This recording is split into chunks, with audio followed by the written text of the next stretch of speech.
Howdy gang, how's it going? So it is an absolutely beautiful bank holiday Monday here in Newcastle, and unfortunately, I have chosen to spend this of all weekends booze free. I'm being a responsible king. We need a break every now and then. That being said, though, I have beer on the mind. So what we're going to be doing is we're going to be ranking all of the most commonly found lagers in UK pubs.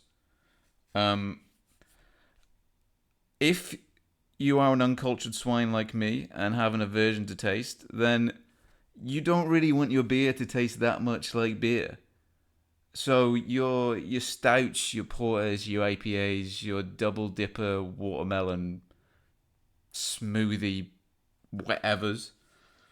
No, thank you. Give me the smooth, amber, slightly carbonated pints of piss. When we're ranking these, we need to take it with a little pinch of salt because lager is just lager. So there are, if any, minuscule differences. There will be good lagers and there will be bad lagers. But realistically, the only reason you're drinking a lager is to get pissed.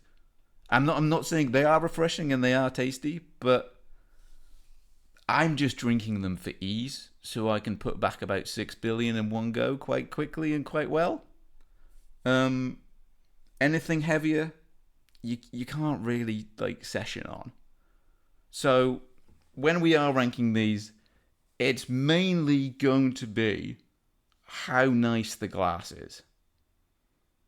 Pretty much. Because that's the only really thing that's different, you know.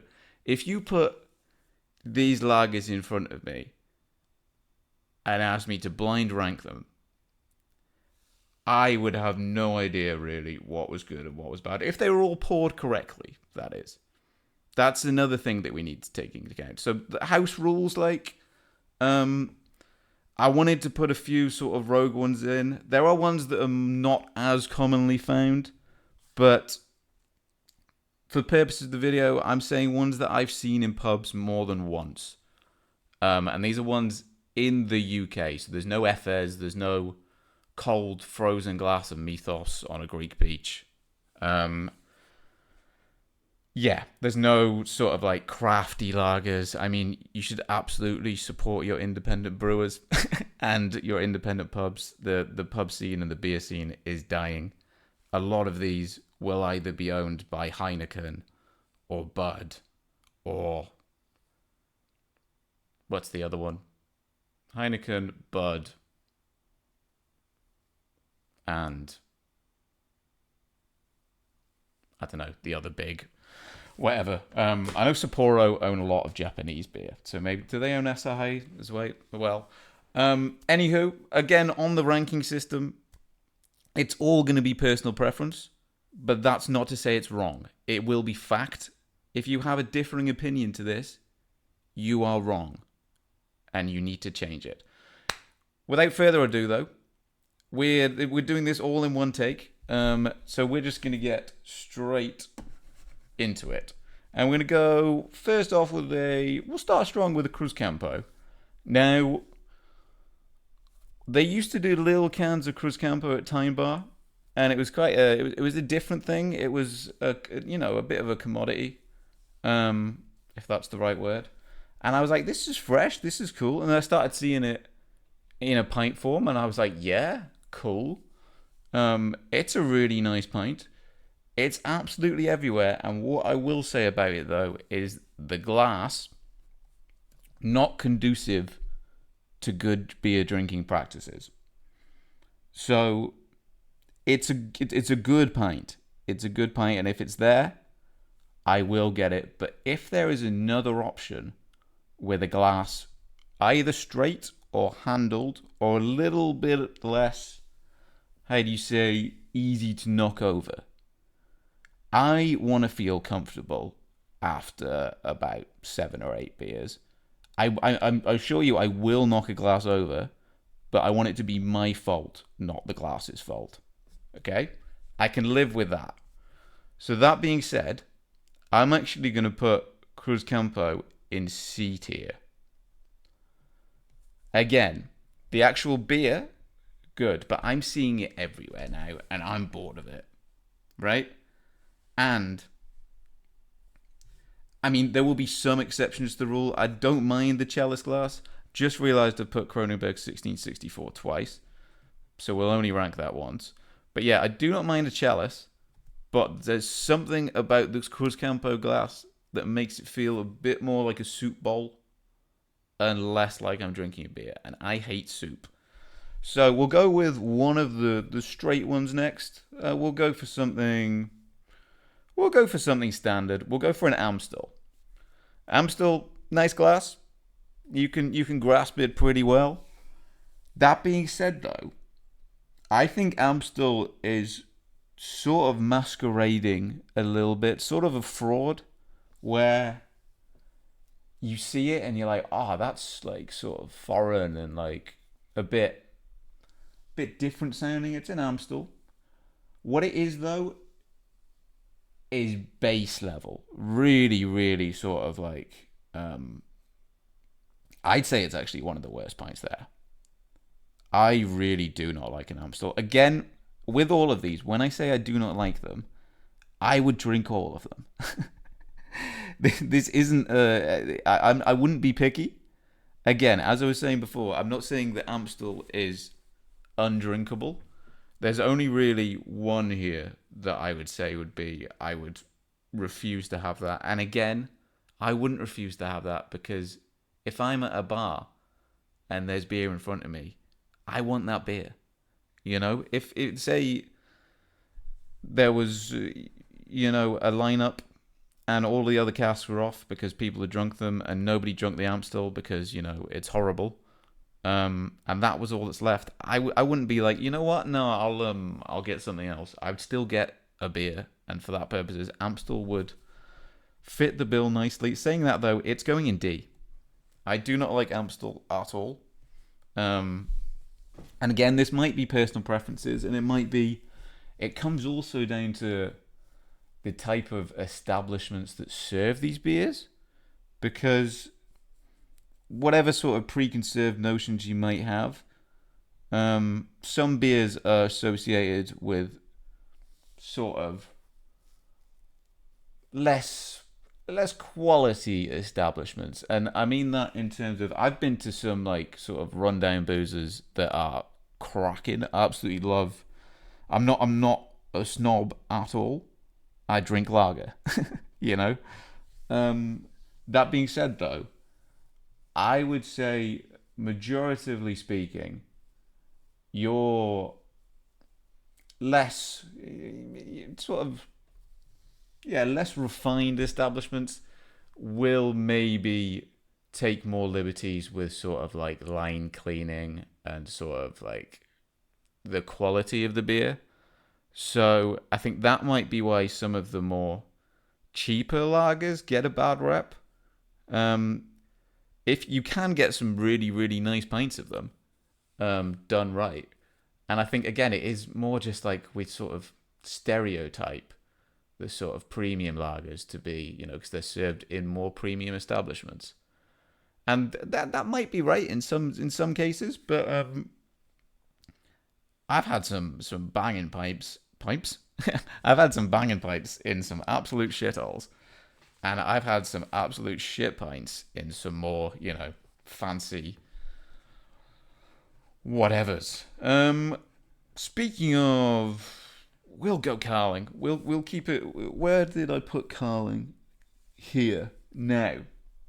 This is a good little segue because Carling gets a bad rep, and don't get me wrong, a bad Carling is bad.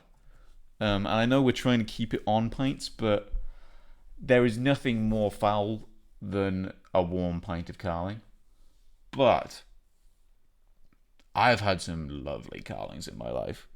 I had a stage when I was in uni when I was I think you'd say a Carling super fan.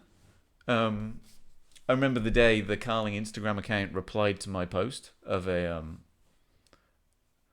You know those massive carrier bags you get from like, well, I'm not IKEA, but I'm thinking IKEA size. I filled one of them for a festival with Carling.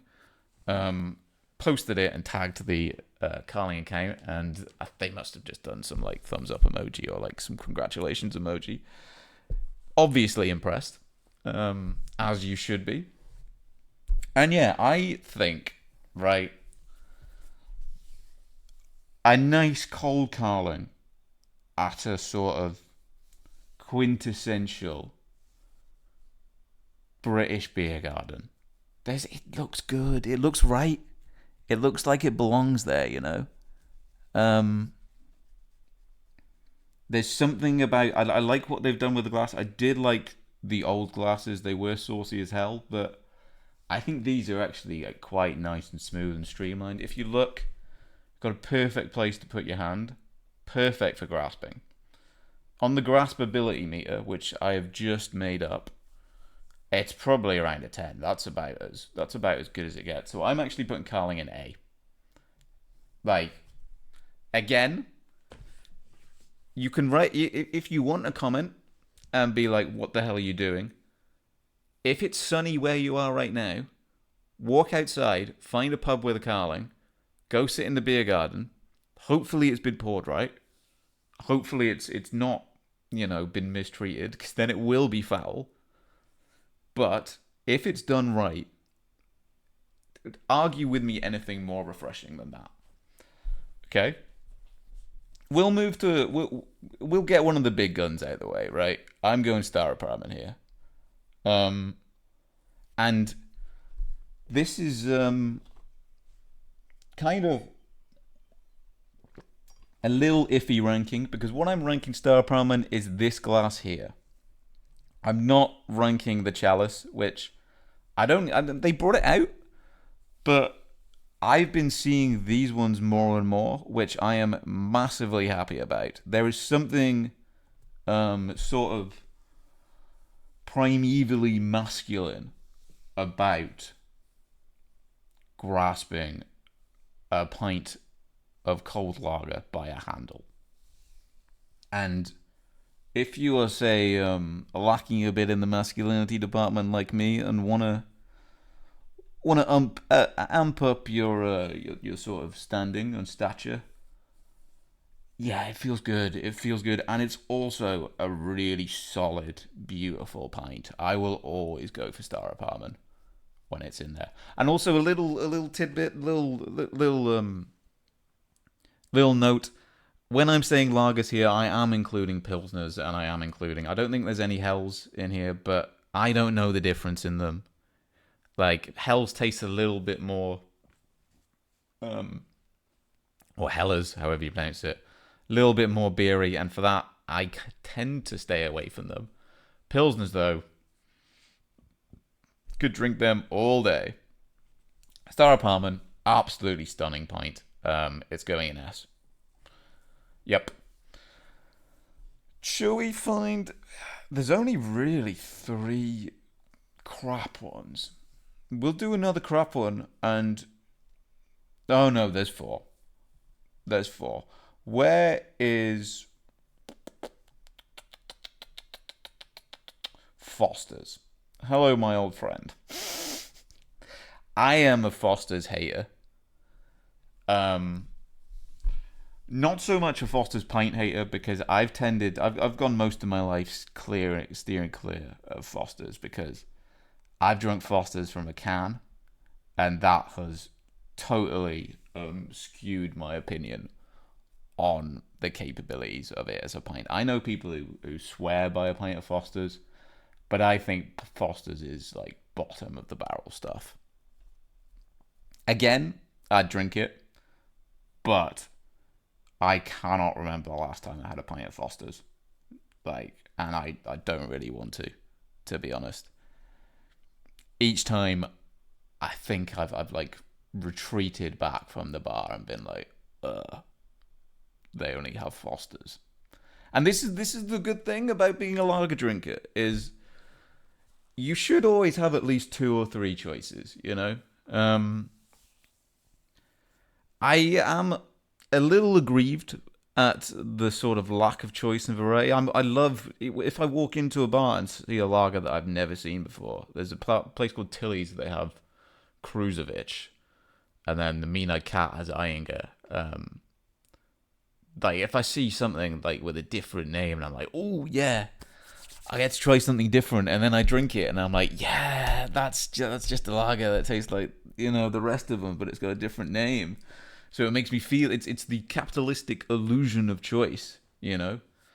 That's that's what lager is. It's the encapsulation of that. Um, where were we anyway? We were on Foster's. Foster's is in D. Get out of here, Foster's. I'm sorry. We'll go from we'll pick a middle one because we're lacking in the just all right sort of stuff. And I think Estrella Dam will go in there. Now, yeah, it's refreshing, but is anyone ever really like buzzing to see Estrella Dam? It's a little bit different. It's nice, it's solid, but it's got a foreign name. That's a win. In the sort of it perks you up mentally. You're like, oh yeah, this is from a different place. This must be good. But when it comes down to it, I think that's a perfect B. I have no opinions on Estrella Dam. I'm sorry. Where's Estrella Galicia? Now this boy. If you line these two up together and were like, can you tell the difference? I'd be like, no. And you'd be like, which one's better? I'd be like, I don't know, but I like the glass better. And the word Galicia sounds a hell of a lot more sexy than damn. And for that reason alone, and this is, as a lager drinker, this is how you judge your beers. The word Galicia sounds better than damn, so it's going above it. No rhyme or reason. It's not to do with taste, because again, I would not be able to know why these are. You could tell me that they are the same beer, and I'd be like, that makes perfect sense. But nicer sounding name. I also love the tap that it's poured from, because that's another thing that's coming into it. Look, I love bog standard shit, and I'm not talking about the Beavertown skulls, because I think I worked in a pre little notice. I worked in bars for about over a decade, so I'm well versed in the art of both drinking and pouring a pint. And yeah, I'm not a fan of the Beavertown. They were cool to begin with, and it was like, oh yeah, this is a craft beer. This is it's cool to see this craft beer everywhere. And then you find out that it was made by the son of the lead singer of Led Zeppelin, and then sold to Heineken, and it's pretty much just another mainstream lager. That's the thing about craft lager now, or craft beer, or whatever. Most of it is just owned by like 3 or 4 companies. So yeah, again, if you go into a bar and you see something that is made by a local independent brewer, get that instead. I'm not telling you what to do, but do it. Estrella Galicia though, I'm going to go for an unsung. I'm going to rate Kronenbourg 1664 first, and I'm putting that in B as well, because that used to be down here. I used to have preconceived notions about 1664 that I can move it, can't I? That it was like, I'm doing D for dog tier, like dog shit tier. But I got one of those in Central Station in the Centurion bar, which is a beautiful bar, which I didn't know about, which is in the Central Station in Newcastle. And I was really pleasantly surprised after being told by my buddy Kalen from the Chinese side, who swore by 1664.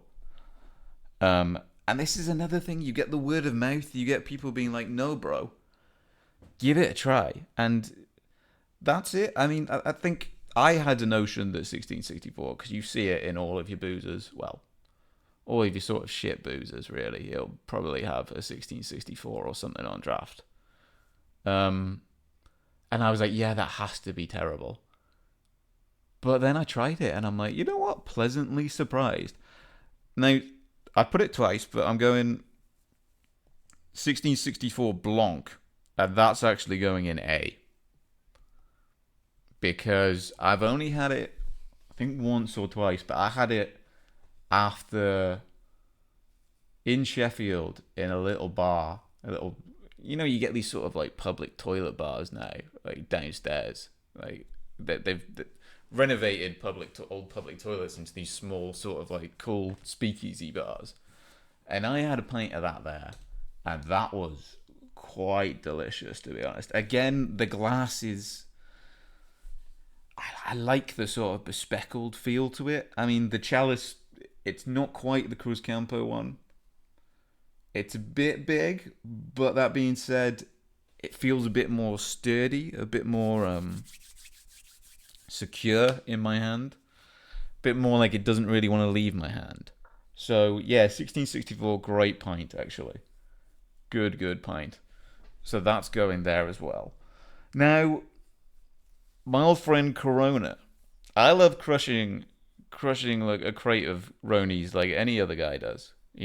You get a crate of Ronies in there, and you don't have to worry for the rest of the night. You can just sip them, no qualms, and you can put back like a pretty hefty amount. But I actually think in pint form, I don't really like Corona in pint form. It doesn't really translate that well from a bottle. In a bottle, an ice cold bottle, beautiful.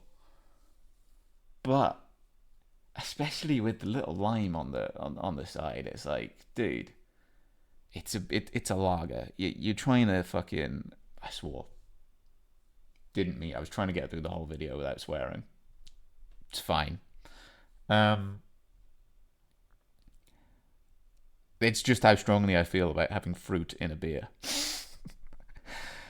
Bloody woke nonsense. And for that, it's going in C tier. And yeah, Corona's got a little bit of a mythic quality around with me and my mates, but I think if I was rating the bottle that low, then it would be absolute sacrilege. But I think we can all agree a pint of Corona, especially maybe in this country, maybe on holiday from a cold glass, yeah. But and it might just be I've just had a few bad pints of Corona. But no, they haven't really hit the spot that well. We're going to go back to a decom, and we're doing Brewdog Lost Lager. I'm not rating this on taste. The glass. They've tried to do, as Brewdog do, they've tried to do something a little different. There's a reason why. There's no point. Nobody's hands are that big. The only real point in this little indent would be like with the Carling glass. So, it perfectly fits in there. This, they've taken that, done something a little different, and failed with it, like most of their other branding exercises have done. And also, it's just for wankers, isn't it? I've broken this swearing cycle. Wankers is fine. Like, I think the public opinion shift. I remember when Brewdog came out, and I'd get an Elvis juice, and I'd be like, "Wow, a grapefruit in my beer? That's like insane." And again, I know I spoke about sort of having fruit in beer, but that's actual slices of fruit. And I know I spoke about fancy tasty things, but I actually love a sour or a Lambicus or a Gorse, which is a bit weird considering that my forte is the lager. But those don't really taste too heavily beery, and mostly they've got some sort of like fruity taste to mask the sort of stench about them. But back to Lost Lager. James Watt. I mean, just instantly hateable and a Tory. So it's got to be in D tier. And then speaking, we'll move on to another. This is me. Like, look, I'm putting Peroni in D tier. There is something about it that when I think of a Peroni, I just think of some like investment banker in a suit, like cheating on his wife at a bar, drinking a pint of Peroni. And I can't get that image out of my head. It's nice pint.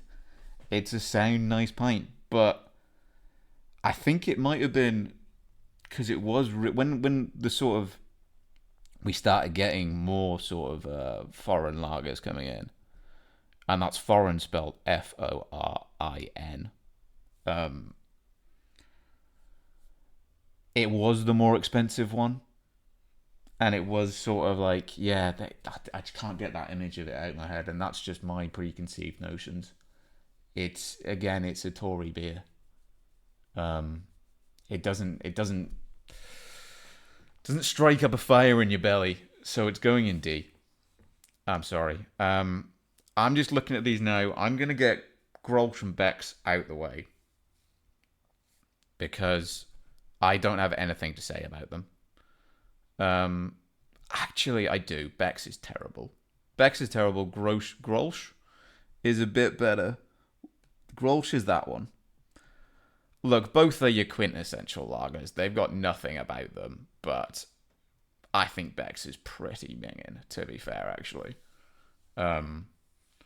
Beck's Blue is alright, because, as I said, a responsible king. I know that, sometimes I hit the sauce a little hard, and then I take a little breather, and I actually don't mind non-alcoholic beers. Beck's, it's fine. You have about 3, and you're like, yeah, this is alright, but why,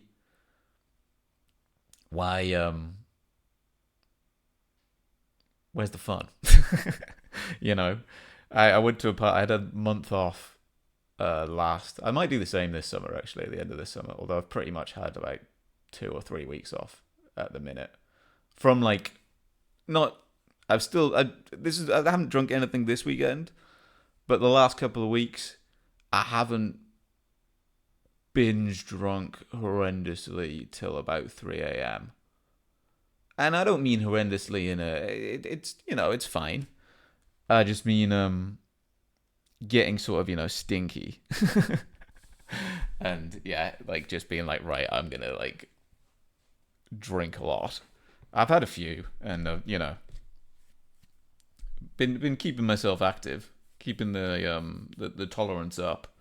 But yeah. Anyway, Beck's ass Grolsch, pretty much just a Beck's, but for some reason I'm giving it a bit more of a benefit of a doubt.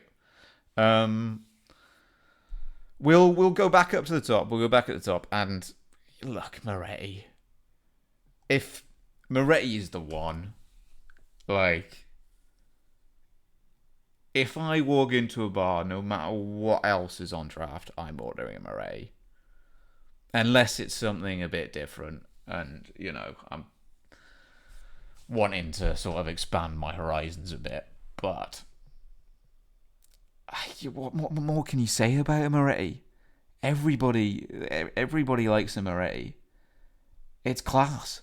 It's light. It's smooth. It's tasty. The majority of the time, it's poured nicely. The glass, even, I mean, I've spoken about chalice glasses, but the glass even is just like refined, and God, what a Moretti now. Yeah, I mean, I could wax lyrical about it all day. It really is. You see it everywhere, but I don't think that's a problem. That's for a reason. There's a reason why, they've brought Madri out, and they've brought, Cruz Campo's now doing well. It's because I was just thinking about the way I was talking about them. I was talking about them like they were footballers or something. They're lagers, bro. Yeah, Moretti is great. Great, great, great, great, great. Um, we'll get on to Heineken. I mean, you could probably tell by the tone of my voice there. It's not quite a D. It's not quite a D, but it's a B. It's a C, I mean. It's, yeah. Heineken is, well, moving on from the fact that it basically controls the whole beer market. Um, the bar that I used to work at, we had a Heineken dispensary system in there, and then which was cool, and it meant that our beers poured a lot better. But that did mean that we could only buy from Heineken. I know that's what distributors. That's just. I mean, I'm not. I was just a lonely grunt, so I wasn't in the actual ordering departments. I just poured the beers and got on with it. But yeah, I mean, there are just a few companies that just control, like with everything. Um, Someone edit in the Soviet national anthem or whatever it was, because look, I'd just like it if there was a bit more sort of. I mean, that you've seen there is quite a bit of variety, but it just, yeah, the amount that two or three companies own is, once you really really look at a beer, and if you go into it and see who it's owned by, when I was doing this, I saw Stella. I think Stella's owned by one, because I thought Stella was just Stella, you know. But yeah. Anyway, Heineken, just that sums it up. I wouldn't ever order a Heineken if I had to. Coors as well. Look, yeah, Coors is going there as well. I mean, we've got more in the bad than the good, but I mean, I've saved a few down here. We've got a pretty good lineup down here. I think I'm just getting on with. We want to end on a positive. Coors is like Carling, but doesn't have the same like joie de vivre. And for that, it's going in the C column. I will have it, but a majority of the time, I will not enjoy it. Until it gets to about, this is the thing, about 2 or 3 beers in, I'm like, I don't care. I drink anything. I cannot, however, drink beers more than about, if I'm like having an all dayer, then yes, absolutely beers in the day.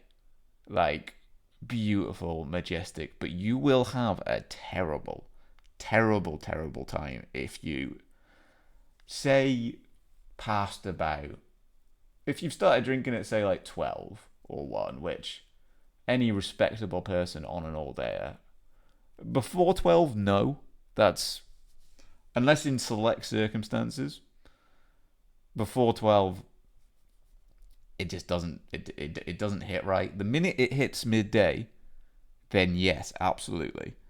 That feels fine. That doesn't feel bad at all. Like, you know, drinking for 14 hours then feels fine. 14 and a half if you start at 11:30. The problems come in there, you know. But after about 7ish, or maybe even 6ish, I feel weird drinking sort of mixers and spirits in the day. Again, unless it's like on holiday or like it's sunny and it's a nice rum and coke or something. Like, but daytime beers, but the minute it gets to the evening, I'd feel like sick as a. I mean, I usually feel sick as a dog because, well, I've been drinking all day. But yeah, the minute it gets to the evening, you need to switch off the beers. When we were in Berlin, my brother made the mistake of being like, as I felt a little bit of pride in my younger brother being like, yeah, I'll drink beers all day. I will do it for the much maligned male beer drinker. And he attempted to just drink, and he was in Berlin, so he was like, yeah, it's the place to be drinking, you know, top quality German lager. But then he was bad by about 8 o'clock, and I had to get him Club Mate. I had to force Club Mate down his neck in order to keep him alive and keep him going. Um, anyway, yeah, cause in the bin. In the bin. It's not quite. It has some redemption to it, but it's not quite here. We'll move to a. Did I not put Budvar in here? Oh no. Right. I did not put Budvar in here. Budvar goes in the S tier. I left out one of the absolute. I put 1664 in twice. I can only apologize. I'm so sorry. I'm not starting the video again. Budvar would go in S tier. We can't see the glass, but the glass. I had a pint at the Bridge Hotel Vaults in Sunderland, and I had 2 or 3 pints at the Bridge Hotel Vaults in Sunderland of Budvar, and it was in the handled Budvar glass, and it was exceptional. Yeah, I mean, and then on that note, we'll put Budweiser in. Budweiser's a B. I'm sorry. Look, it gets a bad rep, but it's the king of beers, you know. It's not the king of beers at all, but it's fine. Look, I mean, there's so much sort of interchangeableness here. They're mid lagers, It's just minute sort of factors and preferences. I like that it's in a straight glass. I like that it's sort of no nonsense. It's never usually bad. It's just fine, and it's a B. Look, Asahi, I think.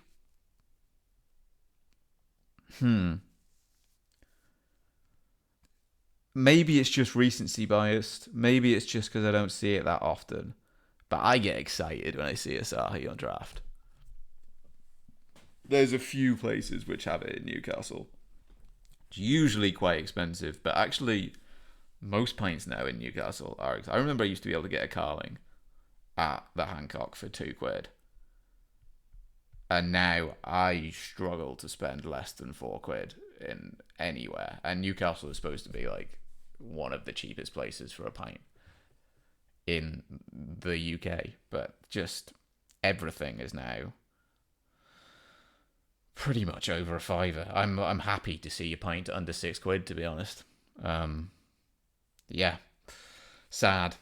But still, well, I've got a new job, which allows me to one, have pretty much every weekend off, and 2, actually have pocket money to spend on these glorious drinks. Yeah, Asahi goes at the top, man. I mean, nobody's ever been like, oh my god, they've got Asahi on draft here. They're like, yes. And again, maybe because I was like that with Cruzcampo, and then I started seeing it everywhere, and I was like, okay, no, actually. So maybe that'll happen to Asahi. But for now, certainly. Maybe we'll revisit this. If anybody also wants any other has any other suggestions for things that I can rank, if they like this sort of thing, I do have an idea for one, but it involves me finishing Breaking Bad first. Yeah, we'll go on a Madry. We'll go on a Madry, and this is what I'm sort of talking about the Cruzcampo thing.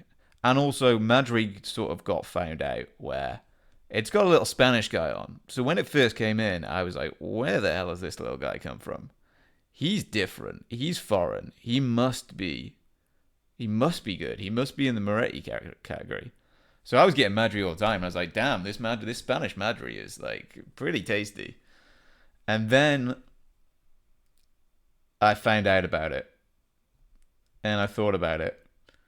And I haven't had a Madry in a long time. But I think I'm just being mean to it. And I think I'm actually going to put it in the B. I've had some bad Madrys. But this is... I think most of my bad points have actually come... Because I used to drink this a lot in Hustlers, the pool and snooker club in Newcastle.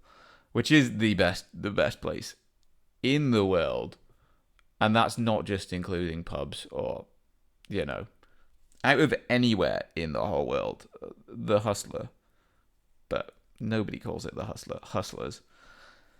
It's just a beautiful, beautiful place. That being said, though, majority of the times there, the pints aren't that great. So I've just switched to bottles there. And I think that might be why. No, it's not. I'm thinking about it. Madry's just a bad pint. It's just a mad pint, and they fooled us by putting a guy in a waistcoat who looks a little Spanish on it and saying it was brewed in Madrid. Look, bit of an iffy one in here. Tiger, not commonly seen in pubs, but if there's a more common sight in the UK town than a pub, it's an Indian takeaway. And I tend to stay away from. Well, I'm more adverse to it now. I never used to actually drink while eating a meal, but now I've become a bit more of a how do you say took more of an interest in food. By that I mean I love to eat as well now. Yeah, I think having a nice cold pint of Tiger with a curry is actually, you know what? I think I'm basing it off the fact that it's going with a curry, but I'm putting it in A. It can't go in B. Just the fact that the pairing of it, you know, it feels right. It feels right, and again, quite tasty as well. And I like to. I'm a bit of a. Well, I think I burnt all of my taste buds off from smoking for 13 years now, and I can't taste anything other than a lot of spice. So I get a lot of spicy shit, and you need a beer to wash it down. Water isn't gonna cut that, you know. So Tiger, yes, we're nearly there. I have no idea how long this will be going on for.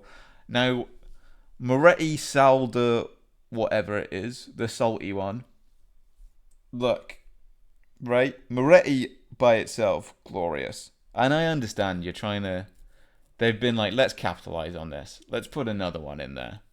You know, but I've had them and I can't really taste much difference. And I get dehydrated enough when I'm crushing beers. I don't think adding salt to the mix is going to help that. And there's just something about it which. No, I think I'm just being facetious. It's still a Moretti. I've been to places that only have that, and I will have it, and it's fine. And I'm getting conscious about my reputation as a beer enjoyer, that I've put the majority of beers in the bad section. So I'm putting it in B. It's not a Moretti. Don't understand the salt thing. The glass is kind of nice. It kind of has the illusion of it being a bit more fancy, I think. But I don't see it. I don't see it. Now then, Paulina. Not the most commonly seen, but I have seen it in. We used to have it at the bar that I used to work at, and they have it at Lady Grey's. They took it away from Erdinger, which can't quite put in because it's not a lager. I do love a Weiss beer. Would always go for a lager instead, but if I want a little change up, yeah, I'd smash a couple of Weiss beers. That being said, though, Paulina, it's in a Stein. It's in a Stein. I've got a Stein here, right? You put that in the freezer for a bit, sit out in the sun, and I know we're not talking about pints here, but pour a can in of whatever, and it will be glorious. And Paulina is a good pint. That's like, I mean, a little bit sort of we're hacking the system a bit maybe, because it's not, I wouldn't say it's commonly seen, but if they have a Paulina, I'm grabbing that handle Like, not with both hands, with one hand, because that would be weird if I used two. But yeah, Pylander's. But it just feels good sending back a Stein, man. Like, honestly, get Amstel. If they change to a Stein, no, actually, they'd need to change their beer completely. Now, Stella and Stella Unfiltered. I actually, I think Stella's A. I think Stella's in the same league as Carling, right? It's got that. It's Stella, cans of Stella again. Not, I mean, there is, yeah, some cans are, they can be as good as pints. It's a time sensitive thing. It's a place sensitive thing. They have to be cold though, and I've had a fair share of warm Stellas. That being said, though, Stella gets a bad rap, you know. And again, what I was saying before about because they are more commonly served in, again, I'm generalizing, places which maybe won't take as much care. You know, there's a social club just down the road from us, which we went to. It's the one place, and live in the one place in Newcastle that doesn't have a Greg's or a proper pub within like a 5-10 minute walking distance. We've got a social club at the end of the road, and I love so. It's got pool, it's got darts, it's cheap, it's got snooker, like everything you could need, but it doesn't have any sauce to it. Last time we went, we both got pints of Stella, and the glass tasted like washing up liquid. But I am generalizing. But that being said, Stella's got to be an A. Stella has got to be an A. Has it got to be an A? Or am I just being contrarian? Am I being so much of a hipster that I'm putting something mainstream in a sort of out there category? I think I am, but I'm sticking by it. Stella Unfiltered, I don't know the difference between them.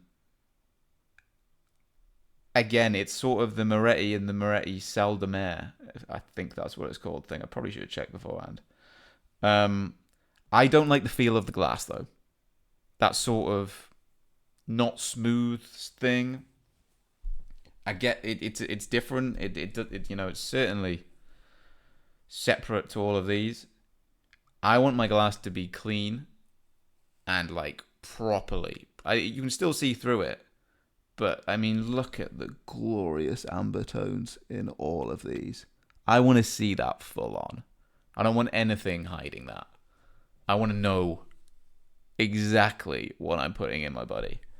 We've got 4 left. Bit of a weak lineup. We got 4 left. I mean, I've messed up and I did 1664 again. Pilsner Urquell. Oops, I accidentally scrolled up.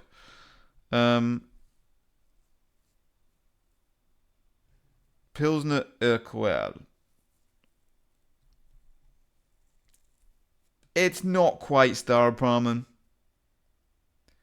Again, if it's in that glass, yeah. It's good. It's good, but I think I'm going on how strongly I feel about them. Passionately. And it's got to be in these mid ones. It's got to be it's not bad. It's by nowhere near bad. Or it's something that I don't like. Am I buzzing to see it there? Am I like, oh, there's a Pilsner Urquell? I'm just like, oh, I wish that was Staropramen. So yeah, it's going in the B. Camden Hells. Again, it was craft, wasn't it? And then now it's just owned by a big conglomerate.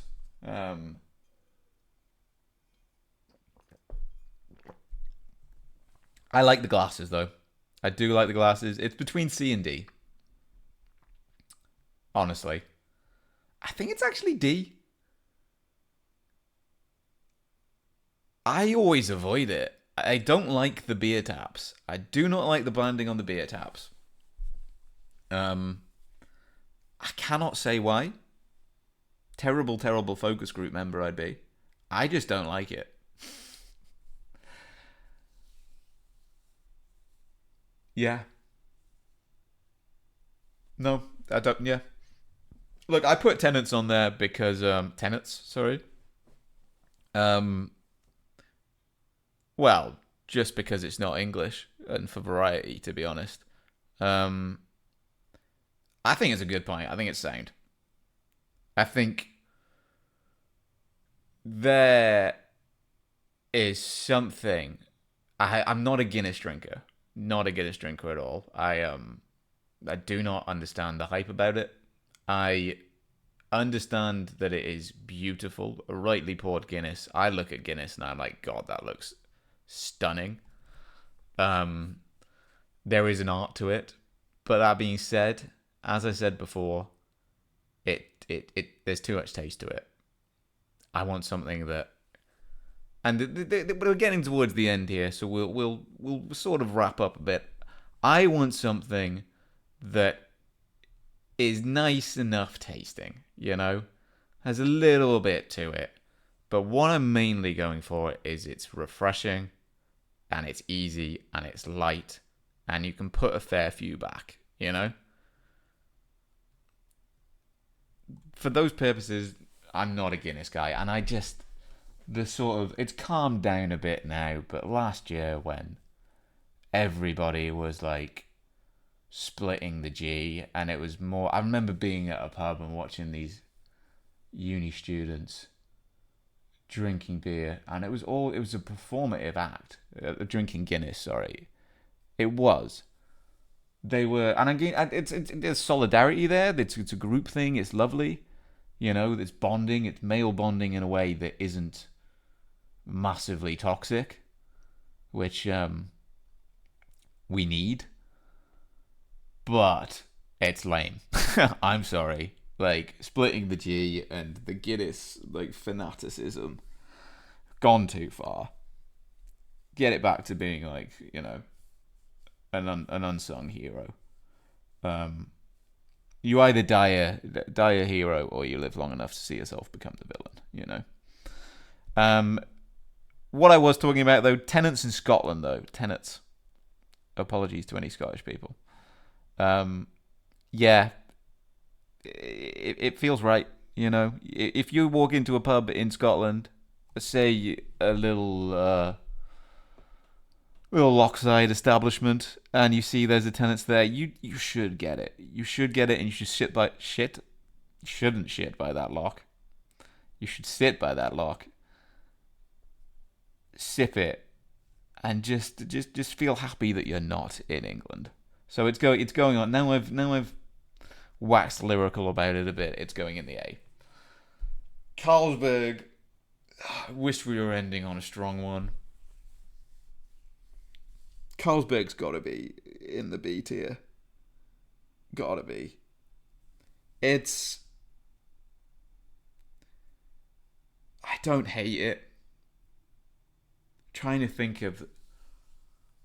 get, sort of method act here.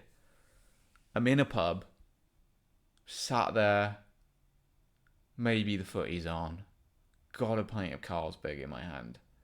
Am I particularly enthralled to have it there? Yes, because it's a beer, but am I actually enjoying the fact that it's a Carlsberg? It's fine. I'm not unhappy about it. I don't like the glass at all, but I will drink it. And that concludes that. Let's all remember that Budvar is in here.